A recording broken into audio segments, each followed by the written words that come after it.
If you saw my last video, then you would have seen that we got a new teardrop camper and we took it camping for the first time. And I told you guys that a tour of the camper was coming soon, so that is this video right here.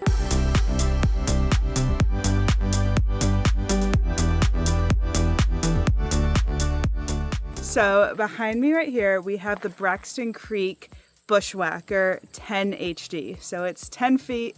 Teardrop camper, super compact but super perfect for us, and I'm gonna walk around and show you everything about it. And then at the end of this video, you guys asked a ton of good questions about the camper and our experience with it so far, and I will answer every single one. So starting way at the front of the camper, we have a 20-pound propane, which could be used to run the stove, the heat, and also our portable fire pit, which I will show you when we get to the back. And my husband also installed this tongue box, which holds our batteries and the battery switch, which the battery switch is nice because we can just turn everything off super easily. Coming over to this side, something that I really like about this camper is that there's two doors. So there's a door on either side, which makes getting in and out super easy, because honestly there's not a lot of space in there, so we can each use our door for our side of the bed. Above we have these lights, which are super bright and will light up the entire campsite. There's also some solid roof racks up there, which could be used for a huge variety of things. There's rooftop tents, there's storage boxes, we could put, I don't know, skis, paddle boards, kayaks up there, awnings. There's like so many different attachments. We don't know for sure what we would use that for, but that's an option. We do eventually maybe want to get some awning system and find a way to attach that up there. Right here we have some pretty heavy duty tires, which are pretty nice, like off-road, so we don't have to worry about them too much. Little fender above it is a great shelf, so if we're camping, just put something right there. I've seen people have attachments that go on top of the fenders that will make this an even bigger table, so that's something we can work on in the future. And then right here is the freshwater hookup, the shore power, and all of that. So when this is plugged into shore power, all the outlets and the AC will work. The one camping trip that we did do, we did not have it plugged in, it was off the grid, and then the next one we do is also off grid, so we haven't really messed around with that too much, but it's a good option to have. All right, so now we'll come into the back, which is one of my favorite parts. We have the galley kitchen. So I'm gonna open this up. And this is everything we need for like a solid camping trip, cooking wise. We got a shelf up here. We have our coffee, our electrolytes, some basic things like the camp soap and trash bags. Right here we have a 2-burner stove, which is set up right now, but it can also close down and be put away. We have a sink right here, which we didn't use on our last camping trip because there was a piece broken, but it has since been fixed, so thank you, Chet. And we also have this hose attachment if we need. I don't know, we could use this to like rinse things off, maybe take a quick shower, whatever we need it for. And then right here we have a cooler that came with the camper. The brand is K2 coolers, but I don't think it really kept our ice frozen for that long, so maybe this is something we upgrade in the future, maybe not, but it is nice to have like this cooler right here. And then, like I mentioned before, we have this portable fire pit, which we love using because we usually get to our campsites pretty late. I am honestly not a huge fan of building campfires myself, so that's easy. We can just plug it into the propane, have our fire pit. We can even use it when it rains. If the firewood is wet, it doesn't matter because this doesn't need it. And then someone also commented on my last video that that's good if you have a baby because there's no like fire smoke in their eyes and all that stuff. So it is super handy. We love using this, and it puts out a decent amount of heat. So we've camped in the cold before and then just sat around this and it's been nice and toasty warm. And then there's not much on the other side, but this is the second door.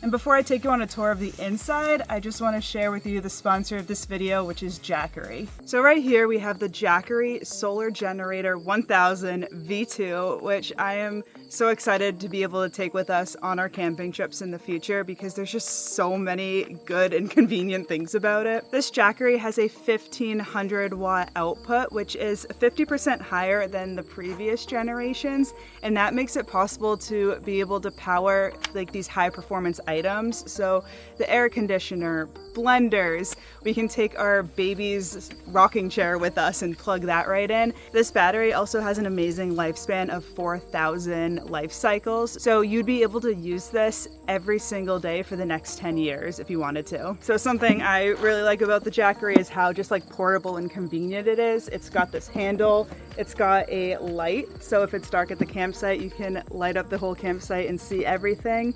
And it's quiet. So no noisy generator bugging all your neighbors at the campground. And because it's portable, our camper could be parked on one side of the campsite and we can carry this over to like the picnic table if we needed to use it over there. Actually, at our last camping trip, our neighbor had a Jackery on his picnic table and it looked like it was powering up his computer and he was working from home at the campground, which I thought was amazing. So with the battery, we also got the Jackery Solo Saga 200 watt solar panel, which we could use to charge the battery when we're off grid. It packs down very small, easy to take on the go and pack up in the camper when we need to. I like this feature on the side of the solar panel, which allows you to make sure that it is directly facing the sunlight so you can make sure that you're getting the maximum amount of energy that you can. It has excellent conversion efficiency. It has a 200 watt power rating. You can power your outdoor adventures just like we do with the Jackery Solar Generator 1000 V2. This isn't just good for camping and road trips like we're using it for, but it's also good at home in case you ever have a power outage, which we tend to get a lot in the middle of New Hampshire. So you can discover the Jackery and learn more on their website, or you can even get it off of Amazon. I will put both of those links in the description of this video. And thank you again, Jackery, for sponsoring this. We're so excited to be able to take this on our camping trip in like a week or two.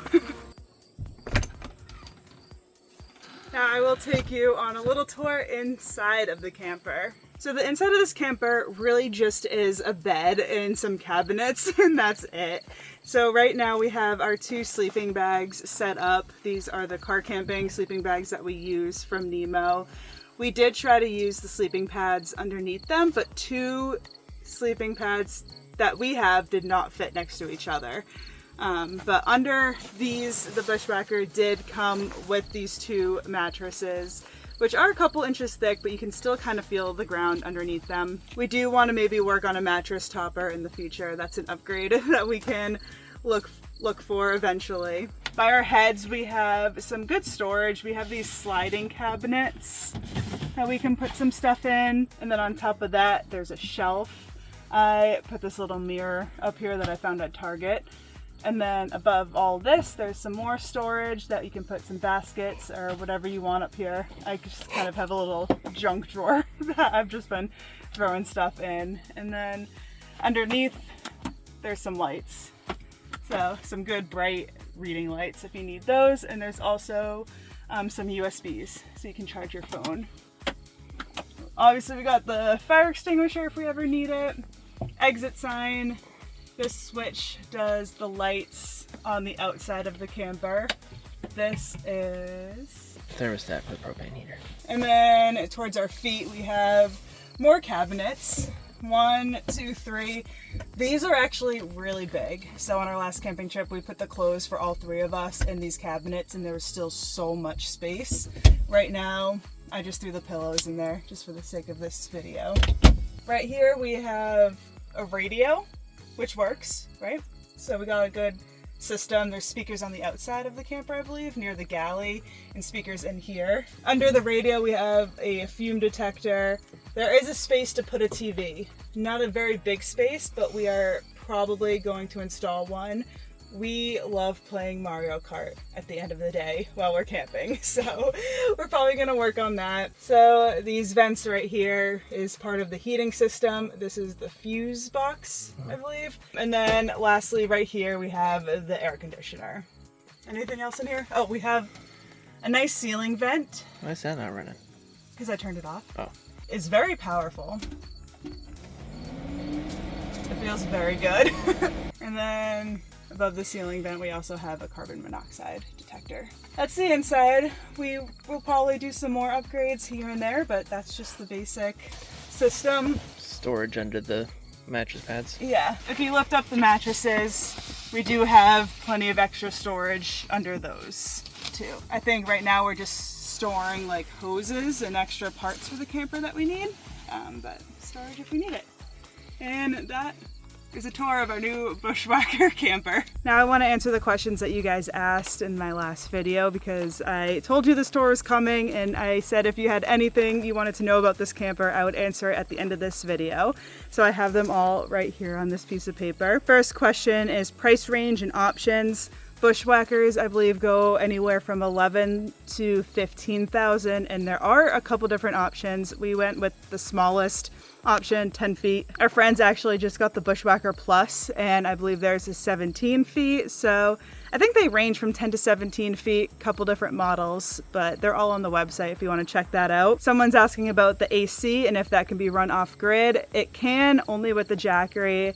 Without the Jackery, it does have to be plugged into shore power to power the AC. Now someone asked if it's easy getting in and out of the camper. I guess I can demonstrate. You can kind of see the size of the door. It's not a full-size door. That magnet's open, FYI. But yeah, there's a little step. And you can get into the camper like that. The quality of the ventilation is great between the two windows and the fan above. It is very powerful. Additional insurance requirements. We haven't really looked into that yet, so we don't know about that or the cost. The soundproofing compared to a tent, I think the soundproofing is great. Did you hear the cars when we were camping go by? Yeah, I didn't really notice. And someone asked about a porta potty. So yes, this has no bathroom, but we plan to take this to campgrounds and we can use the campground bathrooms, or we can just, you know, go in the woods, because I've thru hiked 5,000 miles and I'm kind of used to going to the bathroom in the woods, so that's always a possibility. How many people does it fit? It's made for 2 adults. It is pet friendly. Callie has slept with us in this camper before, but it is a little tight because we have 2 grown-ups, a dog, and a newborn. So it's possible, but it is tight. What was our selection process like with this Bushwhacker? Honestly, it was kind of on a whim. Chet found this on Facebook Marketplace. It was the second teardrop camper we looked at. The first one was a Yotter Totter, which I think was made in Amish country and was a lot smaller than this. So I don't think it would have been possible for us and the baby, so that's why we didn't go with that. But once we looked at this one, it was the perfect size and we fell in love with it right away, that we actually canceled our next appointment. So someone asked if we had looked at a tag camper, and we almost did, but we canceled the appointment because we liked this one so much. And the tag camper was, I believe, 3 hours away. So it just wasn't really worth it for us to take that drive to look at it, but they did look really cool. I also did a lot of research on bean trailers because my friend loves bean campers and she wants to get one day, but they are definitely a lot more money than the Bushwhackers are. So that's the reason we wouldn't go with the bean. Also, with the selection process on how we ended up with this one in particular, is that we were looking for kind of a camper as small as possible, because we were just looking for an easier alternative to our tent that we usually take camping. Because we have a newborn, we don't want to get to a campsite late at night and have to juggle her and setting up a tent. We just wanted to simplify the process. So we weren't looking for something like big. We didn't want a bathroom to have to take care of. We just wanted something as simple as possible, and we thought this was the perfect size, and it kind of checked all of our boxes. So there's questions about the weight and the towing. So the weight of this Bushwhacker is 2,300 pounds. We use our Ford Explorer to tow it. And someone asked about their midsize SUV. The people we bought it from were towing it with a Subaru Outback. So it really is a pretty towable camper. Is there enough room in there to move around and sleep?